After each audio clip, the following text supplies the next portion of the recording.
What's crack-a-lackin'? Welcome in to My Mind is a Weapon Fantasy Football Show. The best place for everything fantasy football. Every episode gets you one step closer to the goal of winning your fantasy football championship. From rankings, breakouts, sleepers, best ball drafts, DFS plays. If winning is your objective, this is the place to be. Let's piece the puzzle together and get you that trophy. Here's your host, SleezBall, right here on My Mind is a Weapon Fantasy Football Show. Are you ready for some football? We're ready for some football, baby.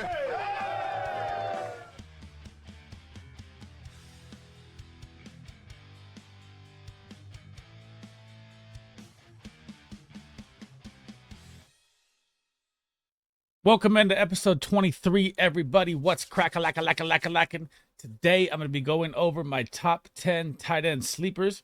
So according to the Fantasy Pros list, I'm going to stay away from the top 10, which is going to include Travis Kelce, Laporta, Andrews, Trey McBride, Dalton Kincaid, Kittle, Kyle Pitts, Njoku, Evan Ingram, and Jake Ferguson.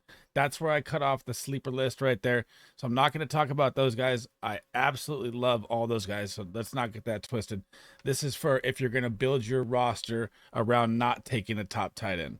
And before we get it started, guys, all the support has been amazing with watch time, new subs, everybody. I got to thank you guys from the bottom of my heart. The journey has been amazing.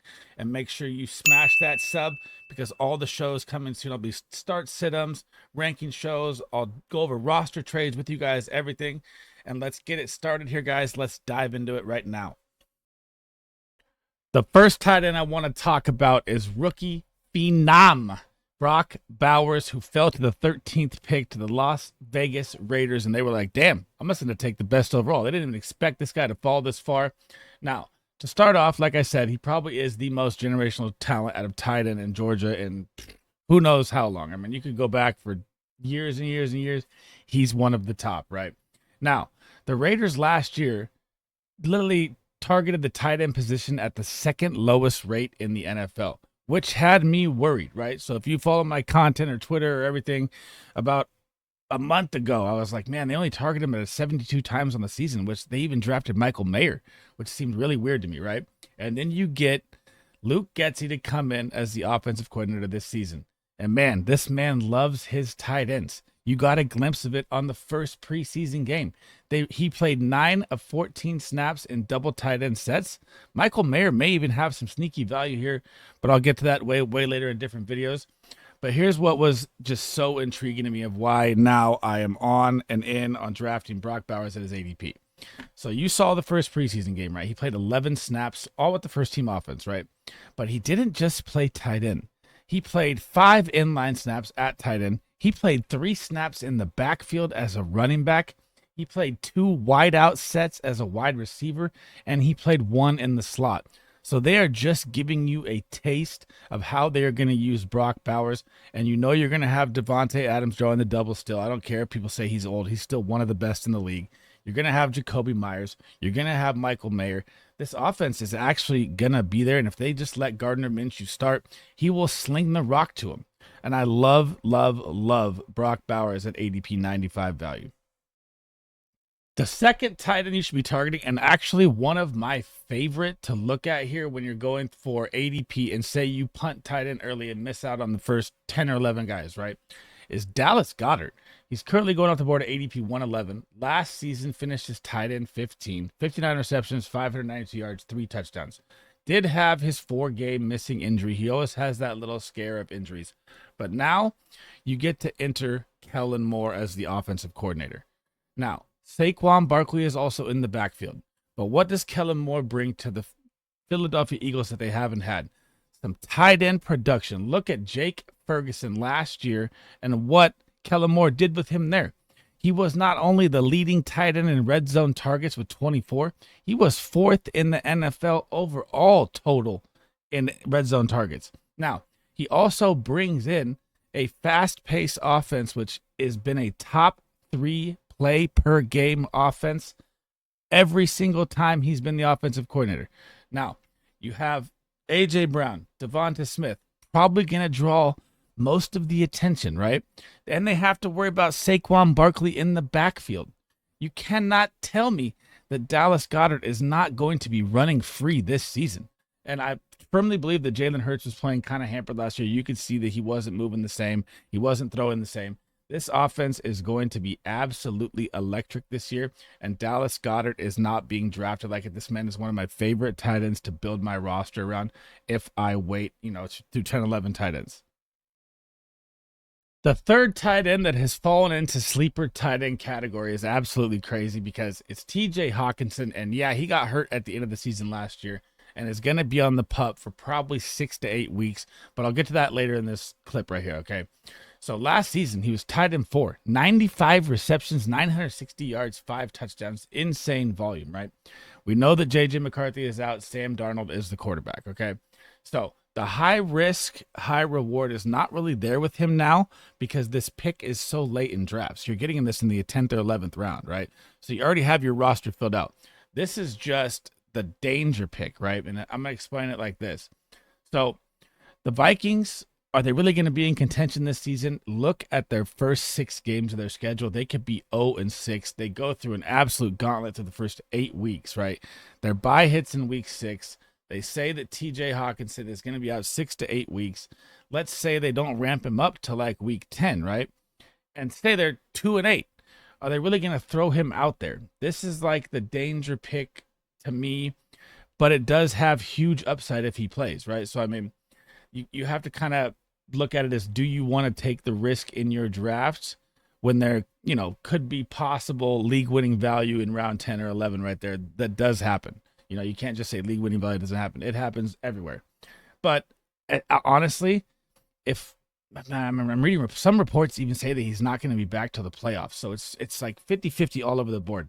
But when you can get a guy like TJ Hockenson in the 11th or 12th round as your backup tight end once your roster is already filled, I am willing to take this risk, even though there's a lot of points that can go against drafting him. The fourth sleeper tight end you're going to want to target is none other than Pat Freiermuth, currently going off the board at ADP 125, the 14th tight end off the board, right? Finished last season as tight end 29, 32 receptions, 308 yards, 2 touchdowns. He missed 5 games with injury. The Pittsburgh Steelers lost Kenny Pickett. Their offense was absolutely shambles all last year. I mean, you even saw Deontay Johnson see under 100 targets. It was absolutely terrible. So throw all of 2023 out the window with this guy 100%. Now, you're looking at 2024. They bring in Arthur Smith as the OC. Arthur Smith actually did feed Kyle Pitts and Jonnu Smith together. Now, are we going to see Washington step up in the 2 tight end set like the Falcons had? I don't see that. I see Pat Freiermuth being the second option in a team, but the lead tight end focal point, right? Now, Deontay Johnson averaged 150 targets 3 straight years before last season. So like I said, throw last year out the window. That all the numbers and stats, I'm not even counting for the Steelers because it was so bad last year. Now enter Russell Wilson or Justin Fields, okay? 150 targets. Roman Wilson, the rookie, is down. Van Jefferson is the other wide receiver, and Calvin Austin is the other wide receiver.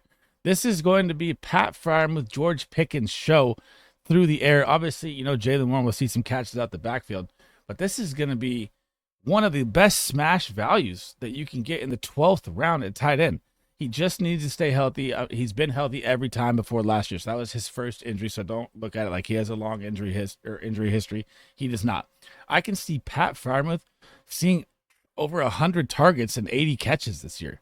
And I'm going to say 6-7 touchdowns, maybe in the red zone. I don't know how it's going to look yet, but I absolutely love the value of Pat Freiermuth in the draft this year. The 5th tight end sleeper value you should be targeting is Isaiah Likely, currently going off the board at 182. I expect this ADP to rise, so get him later while you can. He finished last season tight end 25, 30 receptions, 411 yards, 5 TDs. But when you're looking at those numbers, that 30 receptions, 411 yards, 5 TDs came literally in 5 to 6 games when Mark Andrews was hurt, okay? Now, the numbers here to look at, when Mark Andrews was out, he had 21.8 points, 20.5 points, 10.10 points, 19.2 points, and 12.1 points, putting him in that stretch as a top 4 tight end. Now, we know Mark Andrews has a major injury history. heading into age 29. He's got diabetes as well. So when you have diabetes and you're trying to recover and come back and be healthy again, it takes you a longer time to rehab to get back to that point. And every year you get older, it gets worse. I'm not wishing an injury on Mark Andrews. He is back healthy. I firmly believe that Mark Andrews is going to have a monster year as well, too. But if anything were to happen to Mark Andrews, and say it happens early in the season, right? Say, you get an injury right now. He's already questionable right now, too, as well. So if anything happens to him, you're getting a top 5 tight end value, which is going to see insane work in round 16. This is one of my favorite smash plays, and the update today, or a couple days ago, was that he's going to be the second receiving option, which is how good of a camp he's had. So they're not just lining him up in line. They're lining him slot, outside, wide, which is why I'm so out on Zay Flowers at his ADP this year, and especially with the ground and pound Henry, read pass option they're going to have with Lamar. It's going to be a nightmare to stop that by itself, and then you add 2 explosive tight ends to this situation, and if you're drafting Mark Andrews, mark my words right now, you better 1,000%, 1,000,000% handcuff him with Isaiah Likely. The 6th sleeper tight end that I do not understand how this man is getting drafted so late is Hunter Henry. So Hunter Henry currently going off the board at 167, finished tight end 19 last year, okay? So right there, you're already looking at, he finished his tight end 19 last year with 0 quarterback play, and he's going off the board at tight end 19 again, okay? So look at their wide receiver room now. Demario Douglas back healthy. They draft Javon Baker. They draft Jalen Polk. They bring in KJ Osborne. They release Juju Smith-Schuster. But what do? They give Hunter Henry a 3-year, $37 million contract. Why? Because this man is going to be Drake May, the rookie quarterback's security blanket. And the amount of targets that he is going to see this season is just so undervalued that it's crazy to me. Like, how do you see the Patriots being ahead in any game this year, right? I think Vegas has them at 4 wins. So you're going to look at 80 to possibly 90% of game scripts that they're playing from behind and having to pass the ball, which is one of the reasons that I'm not as high on Ramondre Stevenson as other people. But I talked about that in my running back video. But Hunter Henry is going to see, just like Pat Freiermuth, this is another, and he might even be the focal point target. I had Pat at the second. This is going to be another insane volume play, and volume is king. I can see Hunter Henry seeing 7 targets a game, and he can pop a spike week. Last year to start the season, he was tight end 1 week 1 and tight end 2 week 2. He can pop a 2-touchdown game anytime. 3-touchdown game has been done before. This man is incredible value, and we finally got to see a little bit of Drake May last night, and it looks way better than Jacoby Brissett. He better be out there starting week 1, and Hunter Henry will be his focal point security blanket and is going to feast at this value. The 7th sleeper tight end value you should be looking at in your drafts this year is Tyler Conklin. And why Tyler Conklin, you're going to say, because he never looks flashy or anything, right? But Tyler Conklin last year, just look at this. It was tight end 20, and he's currently going off the board at ADP 174. He had 61 receptions and 621 yards, never found the end zone. Dun, dun, dun. But wait, that was with quarterback Zach Wilson. Okay. Now, if you look at the last 3 years of even inconsistent quarterback play for Tyler Conklin, he's had a 600-plus yard season 3 straight seasons. Now, if you look at last year and say he threw 5 touchdowns on that, where would he finish, right? He probably finished in the top 15 tight ends, and you're getting him at a tight end 22 value right now. And Aaron Rodgers back there healthy. They're going to be focusing on Garrett Wilson. They're going to have to worry about Breece Hall. We know that they bring in Mike Williams, who you don't want to draft Mike Williams because every time he steps off the bus, he's going to break a pinky toe. Yes, if you're playing best ball, do you want to take the shot on Mike Williams? That's fine. But no. So now factor in his injury history, and let's say Tyler Conklin can be the second passing option on an A-Rod left leading offense. You have to love this value. Their offensive line also ranks in the top 5. Their defense ranks in the top 5, which will get them the ball back and more opportunities. And A-Rod is going to actually feed this guy a lot more than people think, and he will be a plug-and-play tight end. I'm not going to say you can start him weekly, but he'll be a plug-and-play tight end that if he hits a touchdown, he'll be a top 7 to 8 tight end that week. And the value when you can get this guy in the 22nd round is too good. The 8th sleeper tight end that you should be targeting in your drafts is my absolute favorite late round tight end. And this one we're going to talk about a little more here because I'm just enamored with Ben Sont. Okay. The rookie out of Kansas State is going at 203 ADP right now. Just think about that in your head, okay? Especially if you play in a keeper league, right? Ding! So now you have to factor this in. Yes, is Zach Ertz there at tight end? Yes, Zach Ertz is 33 years old, turning 34 years old. Zach Ertz has missed 25 games over the past 4 years, which is a 6.25 per game he misses a year injury. Now, do you think if Zach Ertz were to miss 4 games and Ben Sont becomes the guy, that Zach Ertz is ever going to get that job back? Absolutely not. You saw in the first preseason game how good Ben Sont is in open space, breaking tackles, a little Kittle-esque in him with Yak, and he had a 44-yard reception and 3 targets and 57 yards on the first drive with Jaden Daniels. This man is going to be an absolute monster. And now you bring in Cliff Kingsbury as the offensive coordinator who runs a top 5 pace schemed offense. Yes, the Commanders' offensive line is ranked 27th, which is very bad. They didn't address it at all to help them at all. But this is why they brought in Cliff Kingsbury. The fast pace helps the offensive line. Jaden Daniels' legs, which is why they drafted him, helps the offensive line. The scheme will be a lot more skewed towards shorter plays, making it faster so the offensive line doesn't get trampled as much. And now you have to look at how athletic this guy is, okay? And when I talk about RAS, that is relative athletic score that is used at the combine, okay? Started in 1987. Now we're in 2024, okay? So Ben Sont drops a 9.75 athletic score. The only downfalls on his entire relative athletic score was his height and his weight, okay? Now, where does that rank him? This ranks him 29th all-time out of 1,116 tight ends from 1987 to 2024. Height and weight, I mean, Jesus. This man could have probably been a top 3 prospect if he was just a foot taller and a little heavier. Like that, it drives me nuts if that's how it goes. And this man is going to be an absolute league winner down the stretch this year and a major security blanket for Jaden Daniels, and I'm enamored with this pick. The 9th tight end you're going to want to target, especially if you like boomer bust weeks, is the jack of all trades, Swiss Army knife, Tamm Hill, okay? There is no bigger boomer bust tight end you can have in fantasy football.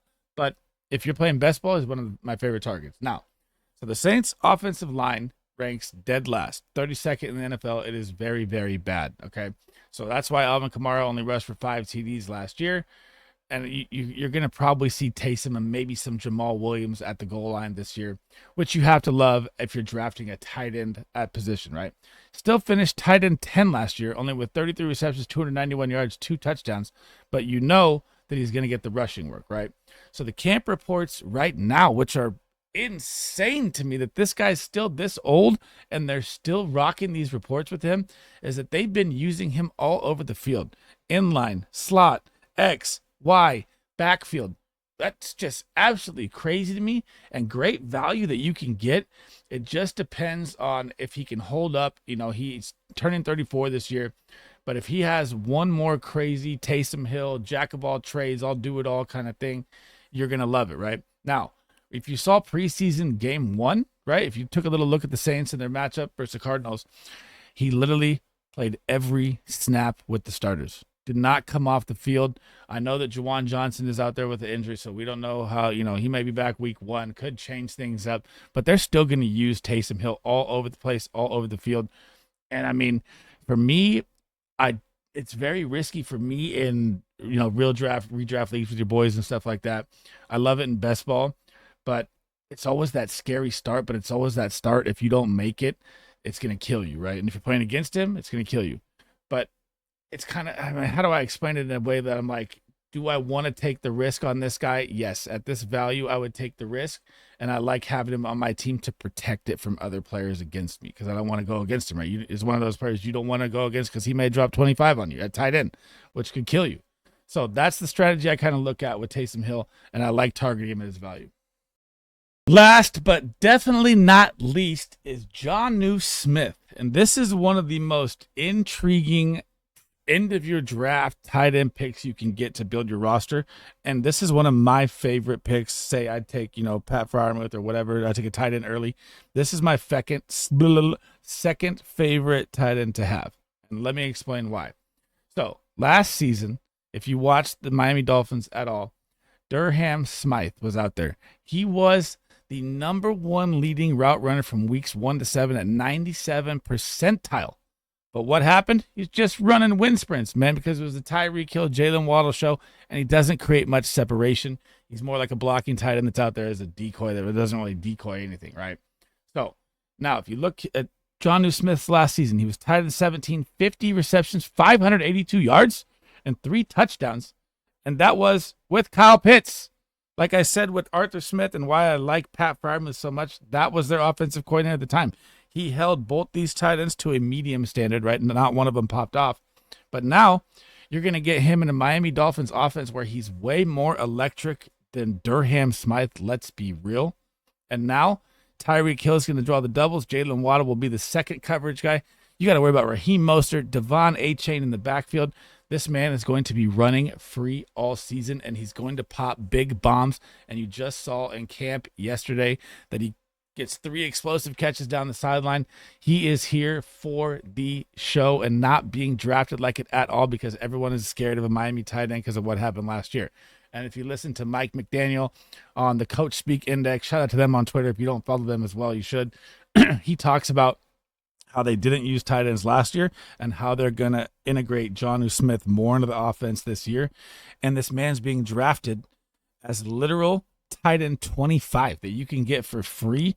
And he may be a weekly starter that you can get at the end of your draft. I love this pick.